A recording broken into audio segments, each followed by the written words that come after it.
stress eating right now. Mag-take note na po for yourself and for the people that you can help soon. Okay? So take it away, Coach Olive Tahonera. Good morning! Good morning! Thank you so much, Coach Je. Ayan, napakagaling talaga ng family na to, no? With Herbalife Nutrition. Ayan. Thank you so much. Ayan, good morning po sa lahat. Happy Thursday! So, nag-shake na ba ang lahat? Ayan, anong flavor nyo? By the way, ang breakfast ko, minix ko ng chocolate with high-protein iced coffee na mocha flavor. Ay, grabe, ang sarap po. Subukan nyo, ayan. Anyway, ang pangalan ko ay Olive Tahonera. I've been using Herbalife for more than actually 2 dekada na, 20 years na. And ang thankful ako sa Herbalife Nutrition kasi bakit? I'm 51 years old. Dati po, hirap na hirap po akong papayat. Lagi akong overeating. Favorite ko yung kanina, carbohydrates. Kaya lagi po akong gutom kasi nagiging sugar nga po at nagiging fats. At ang problema ko po yung damit ko po, papunta na po ako sa plus size that time. So, nung time po na yan, feeling ko pumayat na ako kasi 1 week na ako sa program kasi ayoko po magpa-picture. So, nung nakita ko po na pumapayat ako, tinuloy-tuloy ko na siya. Yung first 10 days ko, I lost 2 inches and 5 pounds, 23 pounds in 2 months. At ang maganda po doon, I'm 51 years old, wala po ako maintenance or medication. Kahit may lahi kami diabetes, high blood, pwede pong maiwasan. Basta po ayusin natin yung food intake natin, no? So grateful po ako with this Herbalife Nutrition kasi bakit? Bukod po sa pagiging healthy, dati po government employee for 15 years, ang salary ko is only 10,000 pesos. Pero dahil sa result, hindi po siya hard selling kasi sila na yung magtatanong, anong ginawa mo? Ba't ka pumuti? Ba't ka bumata? Ba't hindi ka na masungit? Kasi that time po hindi po ako everyday nagsi-CR, so masungit po ako. Siyempre, hindi nga naman nalalabas ang toxins, no? So dahil po sa good nutrition, everyday na siya. Tapos nakita nila lumiit na yung tiyan ko. Alam kasi nila malakas talaga yung appetite ko. And dahil po dito, ang dali na lang ng business. So nagtanong sila magkano yung shake. So kaagad shinare ko. First income ko was only 500 pesos. Tuwang-tuwa na ako noon. So ang ginawa ko, inaral ko paano ba maging coach. Nag-attend po ako ng training kagaya na po na mangyayari sa Saturday. Kickstart training. So kaagad, nag-member ako to get a personal discount at the same time business. Kasi po, pagod na rin po ako sa pagiging empleyado. That time po, ang sweldo ko nga po, 10,000, hirap na hirap po ako makapag-leave. Pero dahil po sa Herbalife, nag-leave na po talaga ako. And maganda doon, napantayan niya yung sweldo ko, yung 10,000 a month ko, ang 1 year income ng 120, kaya ko palang kitain in 1 month. So, mas na-excite ako doon. So, nakikita ko, mas, yung brighter yung future for me kasi bukod sa income, mas nagiging malalim yung purpose mo in Herbalife. Hindi ka lang nandito just to sell, not just yung mag-business. Ang maganda dito, natututo rin tayo, mas lumalalim tayo, mas nagkakaroon tayo ng purpose in life. Ayun. So, um, sa tagal ko na rin sa program, marami na rin po ako nakilala na mas nag-improve yung kanilang health at saka business na rin as well. So, nagkakaroon tayo ng impact sa maraming tao. So, yan, by this coming May, papunta naman po kami ng Hong Kong for the extravaganza. So, make sure po guys, if you are a member, qualified to supervisor. Kasi para po makasama namin kayo sa extravaganza na mangyayari this coming May. So, only supervisors lang po ang pwedeng makapag-qualify doon sa special training na leadership training. So, make sure kasama namin kayo. Alright. So, ayan na. Simulan na natin yung topic. Napakaganda po ng topic natin today. Kasi I'm sure madami po ang dumaan dito. Nag-stress eating. No, nangyari po ito sa akin. How to stop stress eating right now. Ito po ay hindi from me. Ito po ay galing sa ating Senior Director ng Worldwide Nutrition Training Education, so Susan Bowerman. So ito po ay available sa ating website for all members. Marami po tayong matututunan. Kailangan mo lang ay tingnan, buksan mo yung Herbalife account mo. Marami po talaga tayong kesa manood ko po kayo ng Netflix or any movie na wala kang matututunan at the end of the day. Mas maganda po ito, mas aralin natin kasi mas makakita po tayo ng mas maraming knowledge and skill para mas marami po tayong matutulungan pagdating sa health, no? Okay, so next po. Ano ba ang kinakain mo every time nagsa-stress eating ka? Pwede niyo po bang i-type dyan? Sino po dito yung mga first time? Ayan, binabati ko po kayo lahat and thank you for joining. Ayan, emotional eating, nangyayari po talaga yan. Kasi po, alam niyo po ba na lots of people experience emotional eating from time to time? Aminin niyo po yan. But when emotional eating gets out of hand, when eating is the first response to negative thoughts and feelings, it's time to look deeper into this behavior. So, kailangan i-address, ano bang, bakit nga ba? So, next please. Ano daw ang stress eating? Ayan, stress eating or emotional eating is the eating you do in order to avoid experiencing unpleasant emotions and hoping that food will make you feel better. Anong nangyayari? Hindi eh. Kapag nag-stress eating ka, after nun, magigilty ka. Sabihin, oh my God, bakit ko kinain yun? Tapos magbulat ka na lang, ha? Naubos ko to? So, kailangan talaga nating i-address. Ano? So, next po. Is it emotional or physical hunger? Ayan ang tanong. Baka mamaya, hindi ka talaga gutom. Or hindi, nalulungkot ka, kaya kumain ka. Pwede rin, no? Okay, so next. Emotional hunger. Okay. Comes on sa, eto na, para malaman natin, emotional hunger or physical hunger, eto yan, comes on us suddenly, ayan, biglaan na lang, and cravings sugary, fatty, and calorie dense. When emotions are the driver, you're likely to eat too much and might lift your mood momentarily, but is followed by shame and guilt. Yun yung emotional hunger. While physical hunger come on gradually, food in general sounds good to you, and satisfied and full, you tend to stop eating and you don't usually feel guilty for having eaten. So yun yung difference nilang dalawa. Okay, so makikita nyo na po dyan kung saan kayong side. Ano? So next please. Chairman, bakit wellness evaluation nila ba ba? The market? Thank you. Ayan. First, May meron kaming wellness evaluation pa ba? wait, may nagsasalita po ba? Ayan. Or ako yun. Ayan. For tips for dealing with stress eating behaviors. Ito na. Ito na yung mga tips. Sulat po natin. So next please. Hello? Ayan. Keep a journal. Yan, isulat po natin. Keep a journal. A food journal can help you what triggers your stress eating. So, i-address natin, ano yung kinain mo from pagising mo hanggang sa pagtulog mo. Ilagay po natin dyan. Ako po usually nilalagay ko rin sa journal ko, ano yung day 1 mo na timbang, ano rin yung day 1 mo na ano rin yung day 1 mo na waistline or belly size. Ayan. So, yan po yun. So, isusulat mo rin po yun kasi magugulat ka talaga. Sa day 7, makikita mo kaagad mawala yung stress mo kasi liliit yung bewang mo, bababa yung timbang mo. So, alam niyo po yun, hindi lang yung food. Tingnan mo rin po yung result mo. Mawawasan yung stress mo. Ayan. So, next please. Own up to your feelings. So, you know that emotions are the trigger for your stress eating. So, why not acknowledge them?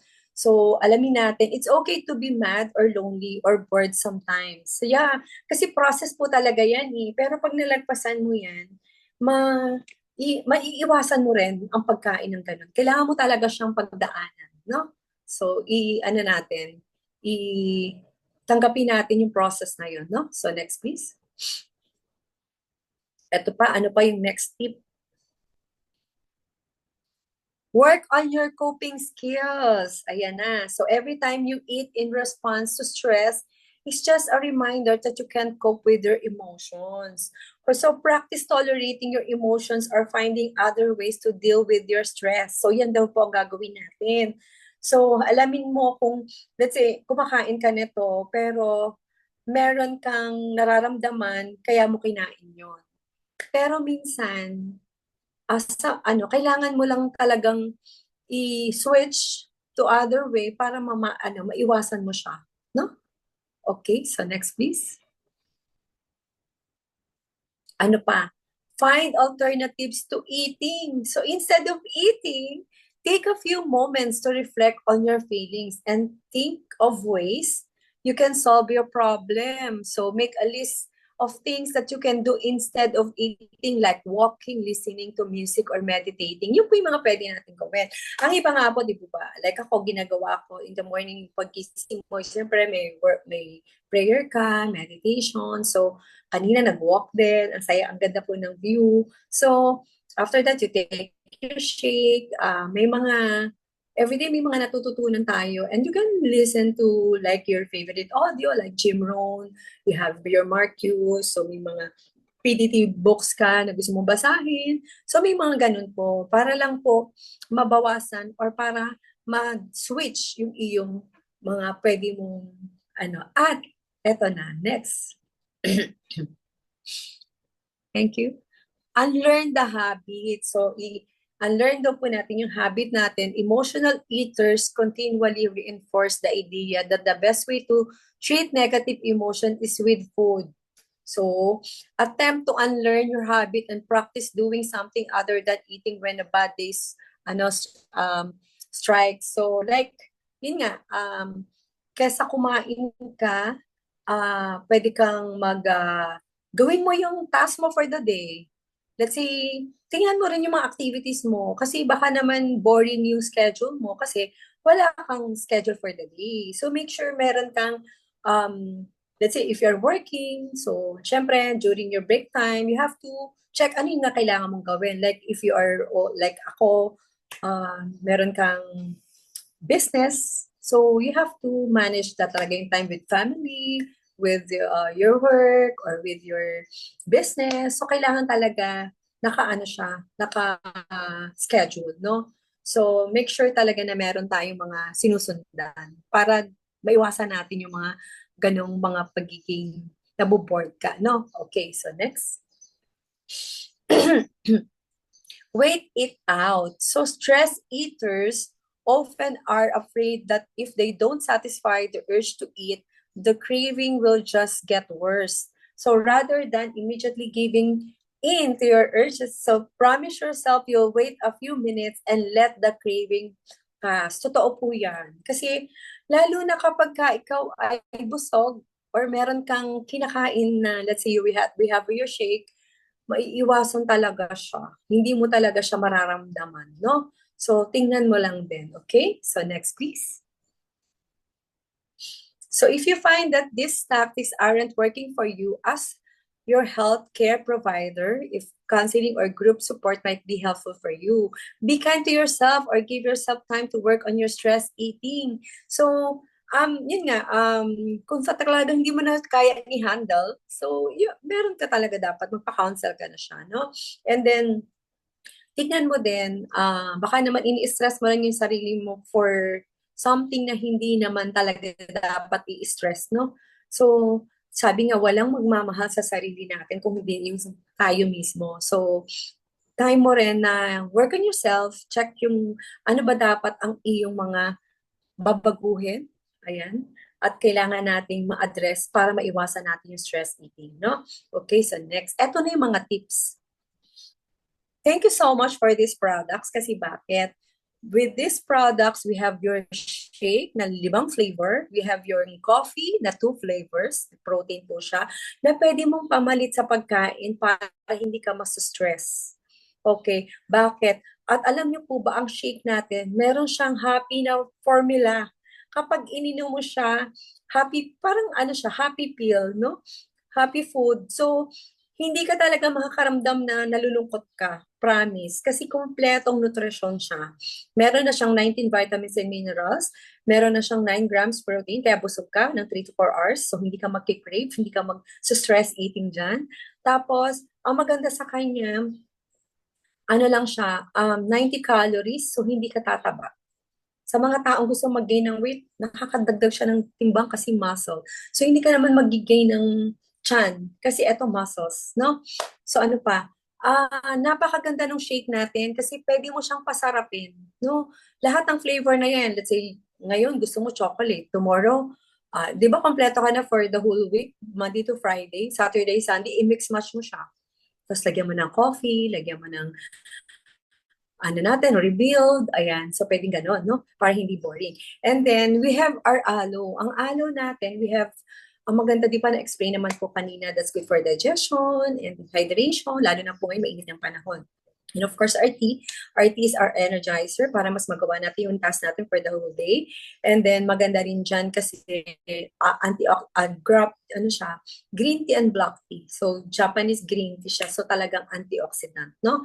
And of course, eto din, na-appreciate ko, vitamins and minerals. Yan talaga yung anti-stress namin or happy pill namin, no? So, vitamins and minerals, that's 1 tablet 3 times a day. So, maganda po kasi siya, kasi lalo na po ngayong panahon, no, na iba-iba yung panahon, nag-init po ulan, so marami po nagkakaroon ng mga sipon, ubo. So, maganda po dun sa vitamins and minerals natin, nakakatulong siya to increase our immune system. And of course, we have yung fiber bond and fiber and herb. Ito po talaga pampabusog. So, hindi ka talaga makaramdam ng gutom. Additional siya.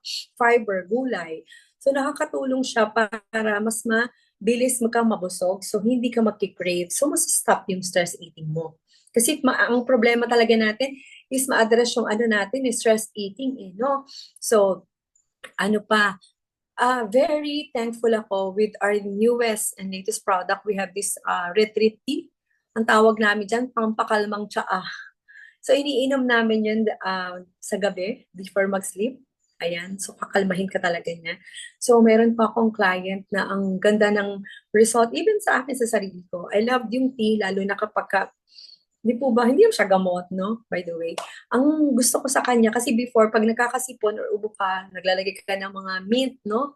I love this tea, kasi bakit? Yung tea natin, may peppermint siya, chamomile, lavender. So, nakakakalma siya. Pero ang maganda ron, alam mo yung, hindi ko na na-experience yung sipon na talagang nagsusugat yung ilong ko para lang mailabas ko yung sipon. Ngayon, wala nang ganong experience because of this herbal retreat tea. Grabe, ang galing niya. At eto na ang tip ko rin sa inyo. Gusto niyo po ba, namimiss niyo ba yung chocomilk? Ayan. Get a half teaspoon of that tea, retreat tea, sa gabi. Let's say you have yung dinner time. And then yung shake natin na chocolate flavor, ilagay nyo po siya and i-blend mo or gusto mo, i-shaker mo lang siya. Grabe, para ka chocolate. Promise, kalmado ka pa, lalo sa tulog, no? Pwede mo siyang pagsamahin. Ginagawa ko po yan sa gabi. Bago ako matulog, so yun ang dinner ko, no? Yun yung pinaka-dinner namin. So, by the way, this QR code, if you want to learn more about our products, ang dami po natin mga produkto. Meron po tayo para sa eyes, meron din po tayo para sa heart, sa digestion, meron po tayo para sa skin, lahat-lahat po. I-address na po talaga kung ano yung problem mo. Sa skin, sa hair, kagaya na na-explain kanina. So, scan nyo lang po itong QR code. I-direct na po kayo sa lahat ng products na meron tayo sa Herbalife, no? Okay, so next. Eto pa. Ang problema ng mga stress eaters, cravings. So, alam niyo po ba na ang shake natin, pwede mo siyang gawing parang donut, parang ice cream, parang waffle. So, ayan, pwede mo siyang i-enjoy. So, kung nag-crave ka na something, meron po tayong mga recipe. Let's say, meron kang pizza na gusto mong kainin. Ay, dilagyan mo ng probiotics and then drink your tea and aloe. Para di ba? So, na-address na din, no? So, pero again, make sure to ask your coach kung pwede yan sa kanya, no? Ask mo pa rin siya. Okay? So, kailangan meron tayong coach na nag-aalala. Yung po yung kagandahan sa Herbalife, you have yung coach para ma-achieve mo yung result na gusto mo, no? And alam niya kung anong ginagawa mo. Yun. And with this QR code, ayan, pag in-scan niyo po siya, makikita niyo po dyan lahat ng recipe ng Herbalife. Pwede niyo po siyang gayanin if you are craving for something. Nandun po siya. Or kung meron kang particular na gustong food, i-message mo lang si coach. Coach, gusto ko ng ganitong food. Ano pwede kong ilagay para makain ko siya pero hindi ako masyadong guilty? So, yan. At least kayo ni coach, mag-work together para address yung mga ganong feeling, no? Kailangan lang talaga natin ng isang, alam niyo naman, mahal din magpa-counsel, di po ba? So, ang maganda po rito with Herbalife, ito po rin yung nakita ko eh. Kasi ako naranasan ko rin yung medyo nagkaroon ako ng stress before. Bago pa lang ako sa Herbalife that time, nung nagkaroon ako ng nanganak ako with my twin, baby boy, pero hindi sila nagtagal. So, parang 3 days. So, stress po talaga ako nun. Pero ang nagustuhan ko with Herbalife Nutrition, you have your food, you have your supportive community, meron tayong mga personal development training, mas madali po akong naging okay. So, yun po yung maganda rito with Herbalife. Madali kang, wag ka pong, kung may pinagdadaanan ka, mas kailangan mong dumikit sa Herbalife. Yes. Kailangan mong dumikit, magpa-counsel ka, yes, it's good. Pero maganda din po na may isa kang community na nandito like Herbalife. Na-appreciate ko po siya kasi bakit? Mas mabilis ka kasi ito yung real talk eh. May mga tao ka na nandyan, family mo, bukod sa family mo. Pero nandyan yung family ng Herbalife na talagang all out sa'yo when it comes to prayers, so mga mo, yung mga pinagdadaanan mo, para ka talagang lahat pwede mong sabihin. At ang maganda rito, if you're taking Herbalife Nutrition, mas mabilis mo siyang magagawa or ma-address kasi nga you have nutrition. Sabi nga po, nutrition plays an important role sa behavior, attitude ng isang tao. So, I really love this products and of course the community. And thank you God for this amazing products and the community as well. Ayan. Thank you, thank you. Ayan. So next.